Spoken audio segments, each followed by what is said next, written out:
and gentlemen, I'm Joseph Novichkov, Senior Trading Manager with GDM. Firstly, let's start today's outlook, the last one for this week.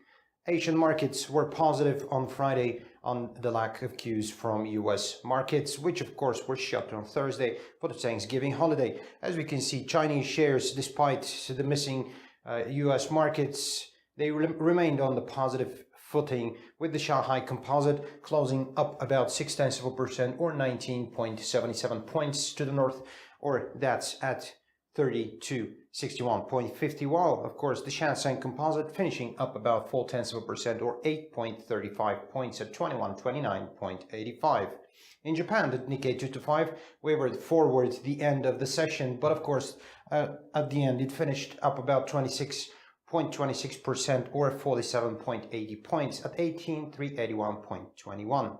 US markets were closed on Thursday for Thanksgiving, of course, while major retail outlets opened their doors for the so-called Black Friday sales, which of course heralded the start of the festive season shopping. The dollar rose to an 8-month high against the yen on Friday, lifted by, of course, US bond yields, which resumed their rise in Asian trading after Thanksgiving break that shut the markets in US.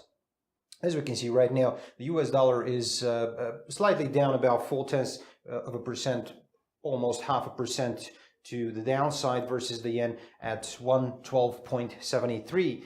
And that's after hitting an 8-month high of 113.80. That is on the Asian session, still poised to be up 2.6% on the week.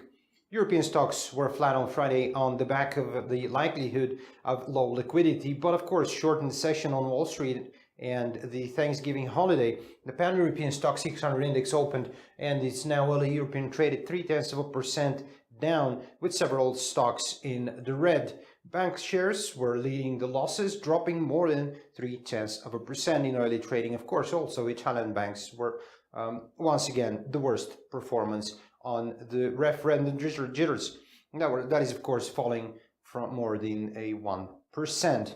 Regardless, we can see the FTSE 100 is up about 0.5% ahead of the GDP data, or that's just 0.01% to the north. DAX is slightly down as well, 9.3 points or about 0.15% down. However, there is still a lot to be seen from the European markets until the end of the day. Meanwhile, the euro nudged slightly down in a late Asian trade to 1.0540, 0.1% versus the dollar, but away from the 0.520.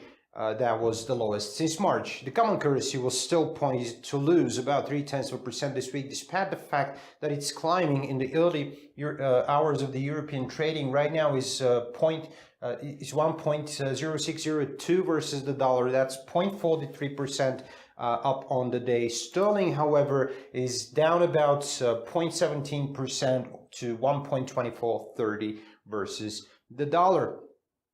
Also, we're looking at gold. It fell, however, in late Asian trading to 1172. That is a key support area, and since then have bounced back to trade at 1191.80, or that's slightly up about 0.15% or $1.9 to the north. However, as we said, the October's highest 15.8 tons gains, that was from China, and this is the top consumer of gold. However, oil trading was still static early on Friday as uncertainty ahead of the planned OPEC-led crude production cut and thin trading after the US Thanksgiving holiday kept traders from taking any or big positions at all. US West Texas Intermediate crude futures are down in early European trading at 47.56 a barrel, or that's about 0.8%